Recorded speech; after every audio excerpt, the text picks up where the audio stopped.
Today's creative world is entertainment. Today's guest is from the world of entertainment. She is a force of nature in many disciplines: acting, music, stand-up comedy, screenwriting, and directing. She has appeared on numerous television series, including but not limited to The Blacklist, Manifest, and many more. Her acting career ignited when she landed the lead character in American Yakuza, starring opposite from Viggo Mortensen, cast by director Don Phillips. Please welcome Anzu Lawson. I have to expel whoever stole that diary. You've worked hard for everything you've achieved. I know that you'll be relying on a scholarship to attend college. A letter from me will ensure that. But Principal Lee... This is not debate club, Mr. Fairchild. Unless one of you admits to stealing that diary by 3 p.m. tomorrow, you're all suspended.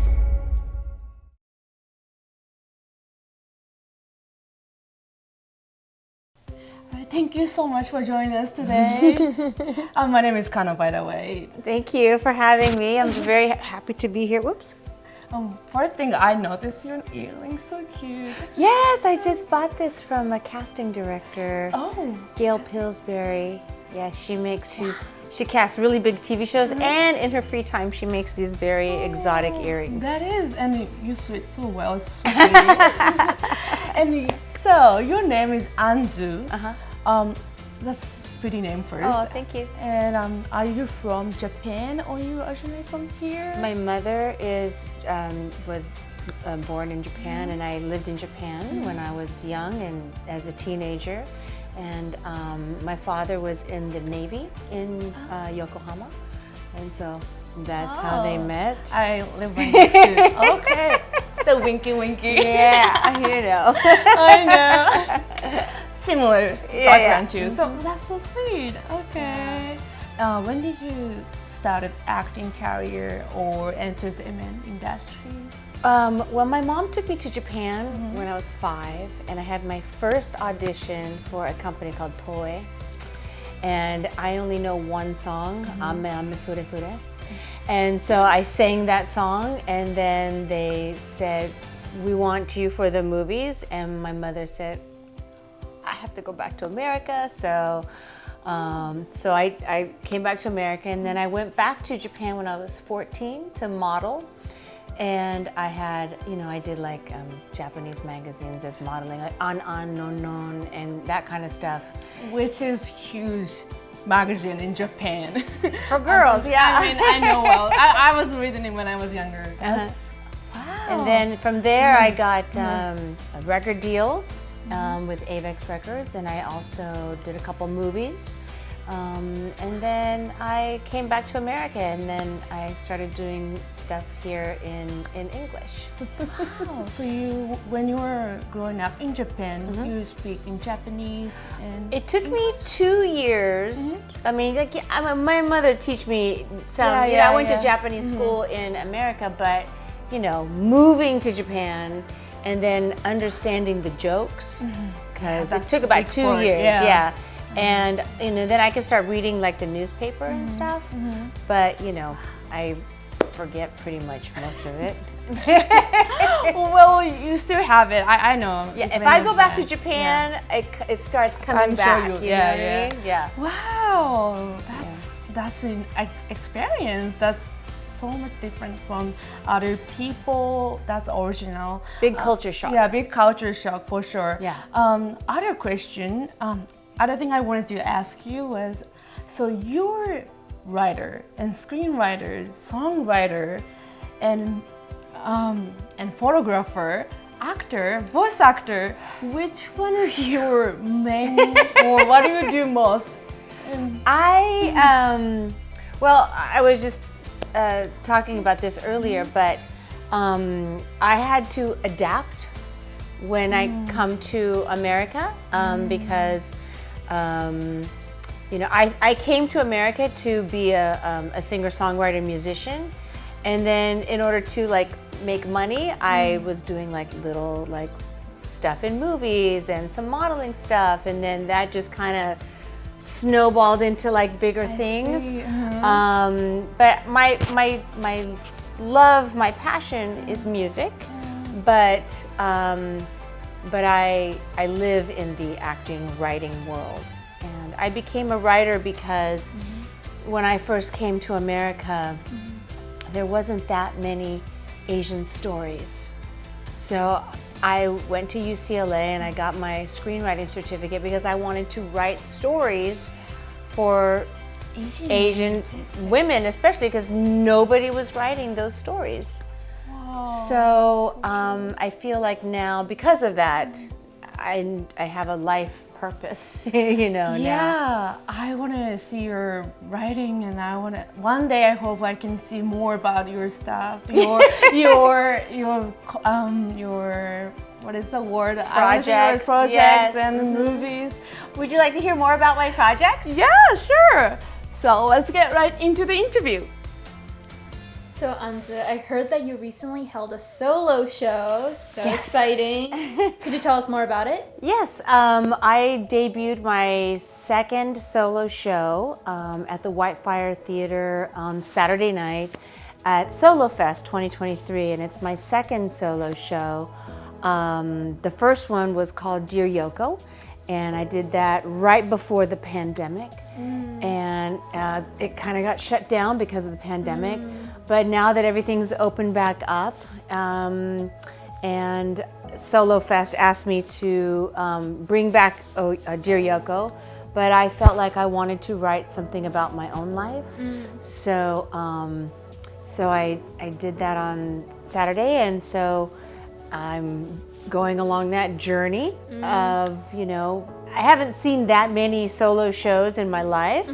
But I'm a big fan of John Leguizamo. I don't know if you know who he is. The one of the original masters of creating solo theater and using multimedia. So, but I started doing stand-up comedy over a decade ago. To kind of open, you know, my castability, and also having something to say. I feel like writing jokes about having an Asian mom, or dating as an Asian girl, or you know, Margaret Cho was a big inspiration for me, and then I saw Christina Wong. She had a solo show called Wong Flew Over the Cuckoo's Nest. It was talking about how there's a lot of repressed. A lot of Asian American women suffer from depression and bipolar depression and stuff. So, you know, I took my stand-up comedy training and my writing, and I put it together and put together an hour show, and it gave me a lot of freedom as an actor and a writer, because I get to say whatever I want, you know? And I don't have, you know, like when you do stand-up comedy, you get like 6 minutes or 10 minutes, you know? But with the solo show, you have like 75 minutes to really like carve out your story and showcase what you want to talk about. And there's a lot of freedom and power I found that I didn't get as doing the stand-up comedy circuit in Hollywood. Yeah. So through your projects and your solo show as well, you focus on empowering and shedding light to Asian Americans and also women, correct? Yes, I found that there's a lot of unexcavated, untold stories about Asian women in history that has still have yet to be told, still have yet to be written. And the more I look, you know, in the history books and stuff, I get really excited about telling true stories of the female underdog. And, you know, because we're very strong, Yes. we're a strong force to be reckoned with. And I feel like, you know, most of Hollywood has been, you know, white men writing up until now. And now, because of the open diversity and inclusivity, I feel that there's, I feel like as actors, as storytellers, as directors, we ultimately are storytellers. And we want to, I think deep down inside, and I'm taking liberties here, but we want to look at the human condition and bring humanity together and realize like we're not just, we all have, you know, generational gaps with our parents. We all want love, we all want safety, we all want a voice in the world. We all want to know that we belong and that we mean something, right? And that is universal. And through storytelling, you know, we can, all the different races can understand each other because we're bringing our humanity together. Right. So sometimes I'll do it with stand-up comedy and I'll make fun of my tiger mom, and sometimes I'll do it with songs or music, but I feel like with the solo show I can put it all together on one stage, and I think it's our responsibility as artists, as women, as Asian women, to speak up and to tell the stories and to know what our stories are and to fight for our stories to be told. Because when I first started, you know, watching TV, and I grew up in California mainly, I didn't see anybody on TV that looked like me. I was almost ashamed to be Asian because I wanted to be an actress ever since I was a little girl, and all I saw was blonde and blue eyes, and I didn't see anybody on TV that I could identify with. So I felt like, well, you know, is America ashamed of us? And you know, is there like, you know, is it something to be embarrassed about? But finally, after Crazy Rich Asians became like a huge money maker, Hollywood's like, we need more Asian stories, you know, because I mean, but I feel like my whole philosophy in life is build it, write it, perform it, and they will come. You have to make it first. You can't wait for them to do it for you. You have to spoon feed Hollywood and say, guess what? You're gonna have a bite of this. You're gonna have a bite of this. Guess that this is good for you. You know what I mean? So you gotta do it. And it's been a long time coming. You know, I thought that we would be, this diversity, inclusivity conversation would have happened decades ago. But, you know. Still going on. Well, because I think Asian people on a general are very quiet people, right? You know? Yeah. Speak up? No, we have to be noisier. Yes, we have to. Another one of my favorite quotes is, you know, squeaky wheel gets the oil. You know? So, squeak, squeak.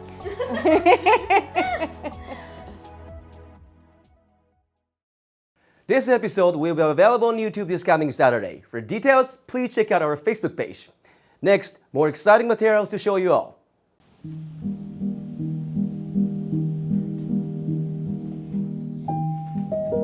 家にあって安心。すぐに食べれていつでもおいしい家族の味方。昔も今もこれからも食卓を支える安心の味であり続けたい。白菊のさぬきやうどん。一度ダメだったとしてもチャンスはまたあるんで。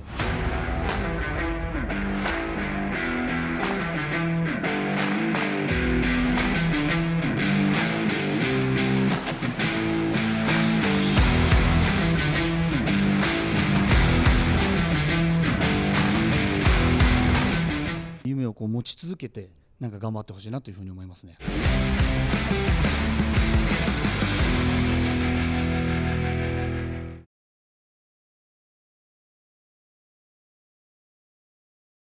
Next, let's jam with Yoyoka!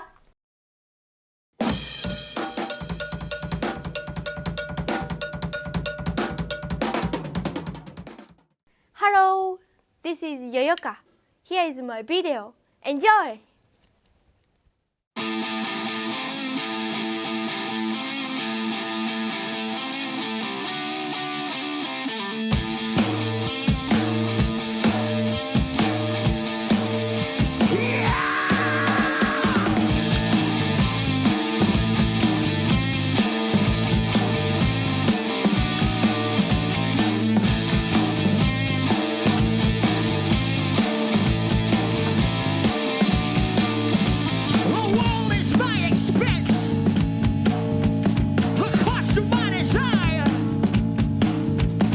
Supplies bless me with its future. And I'm protected with fire. So raise your fist and march around. Just don't take what you need. I'm challenging Barry, those committed in spot of the Red Sea Creed. Grow with me in June tomorrow. I'll drag you to your grave. I'm keeping sight your children. Let me betray you in my name. Hey, hey, sleep now in the fire. Hey, hey, this alliance my expense. To scope of my desire. The party bless me with its future. And I'm protected with fire. I am Anina, the Pita, the Santa Maria, the Nuce, the rapist, the fields of Marcia, my agents of orange, priests of Hiroshima, the cross of my desire. Sleep now in the fire. Hey, hey, sleep now in the fire. Hey, hey, sleep now in the fire.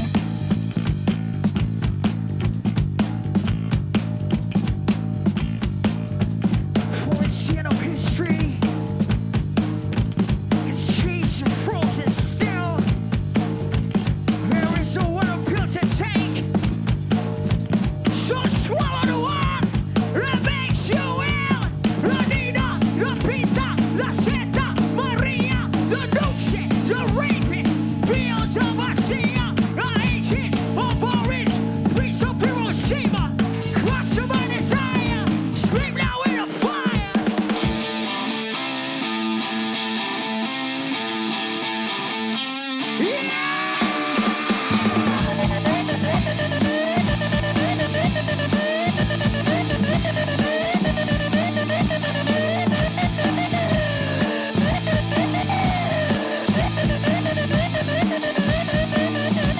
Sleep now in the fire.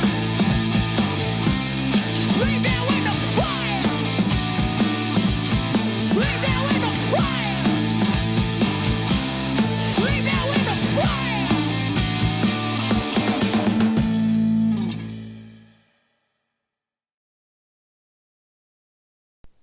Thank you for watching. See you next time. Next, Godzilla alert!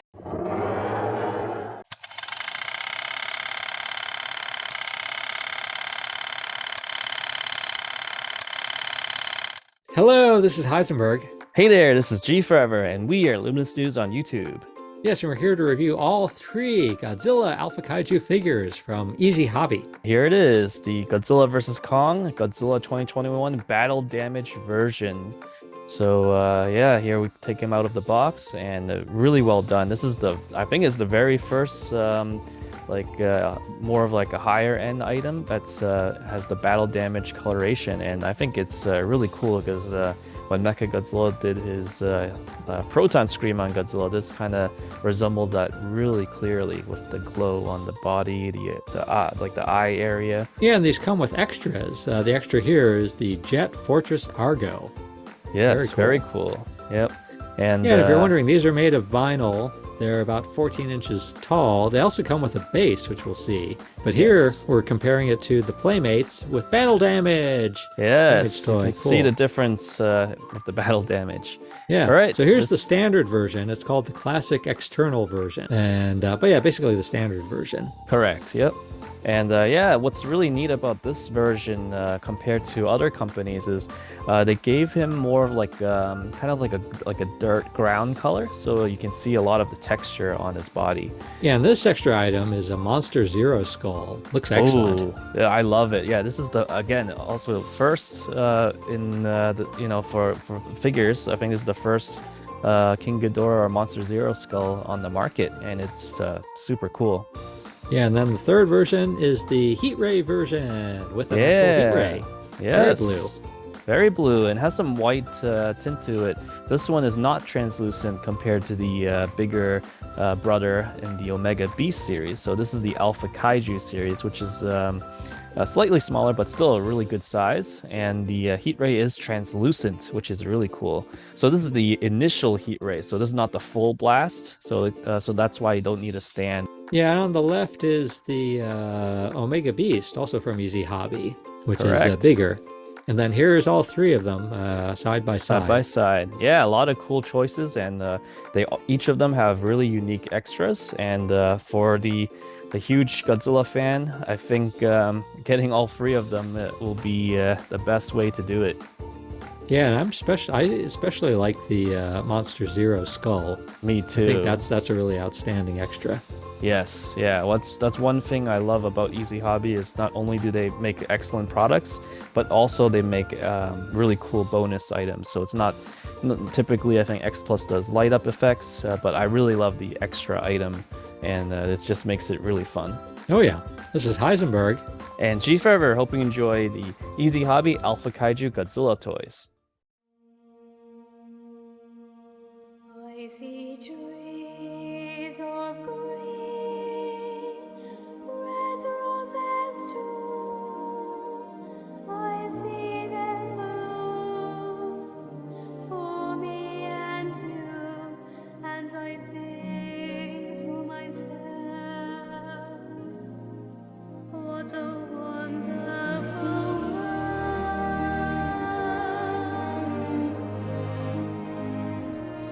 I see skies of blue and clouds of white. My blessed day, dark sacred night, and I think to myself, what a wonderful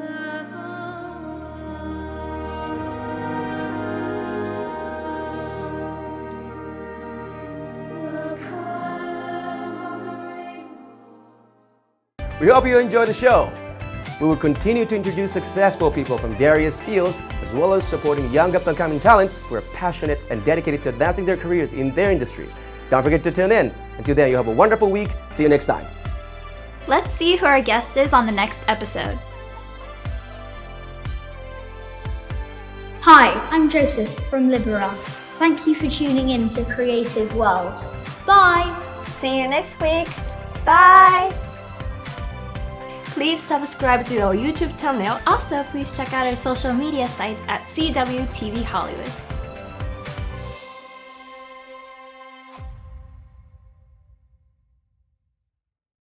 チャンスはたくさんあると思うので、本当に自分が思った時に何か行動をするということが一番大事だと思うので、そういう自分のこの瞬間的な気持ちみたいなものをなんかこう持っててほしいし。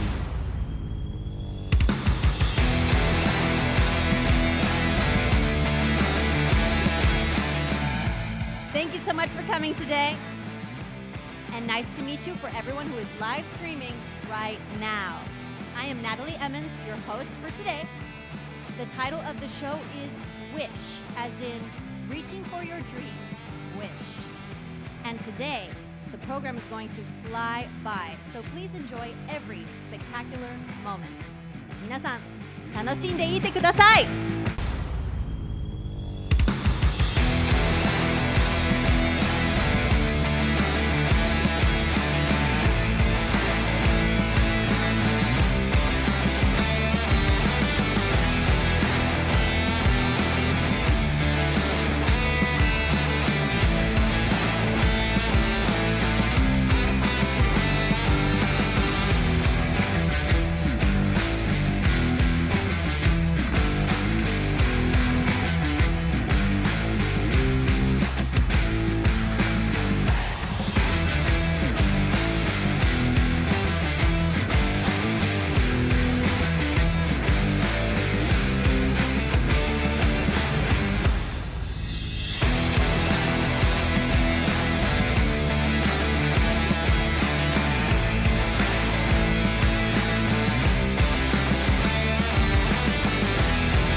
一度ダメだったとしてもチャンスはまたあるんで、若ければ若いほど、そういう意味では夢をこう持ち続けてなんか頑張ってほしいなというふうに思いますね。